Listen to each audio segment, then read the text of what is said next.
Okay, so part 2 of Semmelweis. If you haven't watched part 1 yet, you should go back and watch part 1 because this will make a lot more sense that way. Yeah. So like I said, Semmelweis came up with this idea that there were these particles and these corpses that were getting from the corpses onto the doctors and then going from the doctors to these pregnant mothers during labor.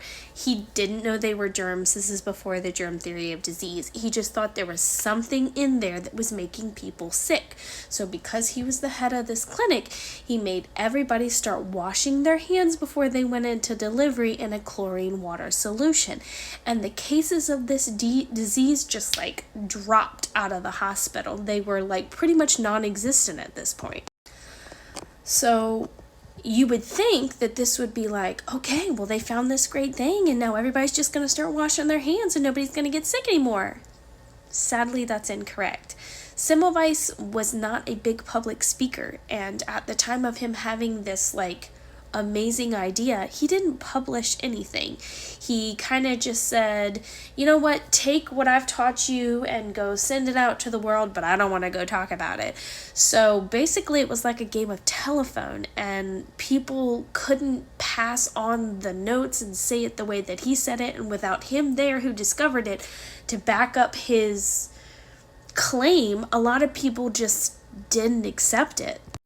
Not to mention, a lot of these doctors didn't want to accept fault that they were the reason that all these women and children and people had died.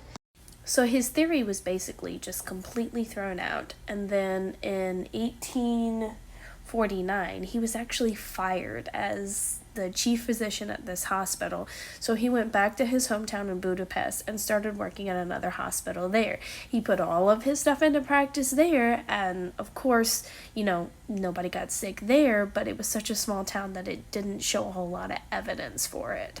Now, in 1861, he finally did decide to publish all of his findings. However, because he came so later, everybody had basically already discredited him and thrown all of his ideas out and said that none of it was true. So things just went really downhill for Semmelweis after this. He actually kind of went a little crazy.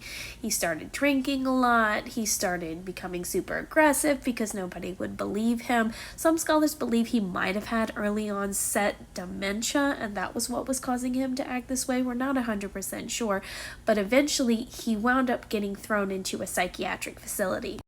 And it was at this facility that within 2 weeks he got a blood infection and died, which could have been preventable if the doctors had just washed their hands.